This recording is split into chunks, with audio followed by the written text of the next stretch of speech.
এই ছাত্রদলের রাষ্ট্রে জুলাই 2 বর্ষপূর্তি উপলক্ষে আজকে সভাপতি ছাত্রদলের সভাপতি রাজনীতি সভাপতি উপস্থিত আজকের প্রধানমন্ত্রী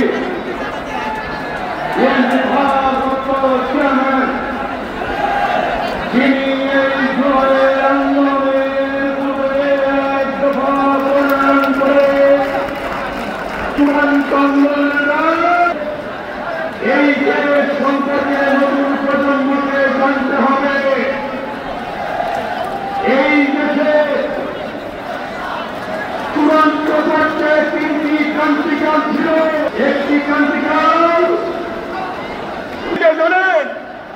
জানেন, স্বাধীনতা সংগ্রাম শুরু হলো, সশস্ত্র সংগ্রাম শুরু হলো, মুক্তিযুদ্ধ শুরু হলো, দেশ স্বাধীন হলো। আবার এক ক্রান্তিকালে ঠিক তেমনি ভাবে আবার সিপাহী জনতার স্বতঃস্ফূর্ত শান্তিপূর্ণ বিপ্লবের মধ্য দিয়ে জিয়াউর রহমানকে রাষ্ট্রবিগ্রহণ ঘটনা হয় 90-এ। এই জায়গায় প্রথম আমাদের উপর আক্রমণ করে এবং এর পরবর্তী সমাবেশ ছিল দেশে। এখনো তারেক রহমানের পিঠে দেখবেন 11টি দাগ আছে।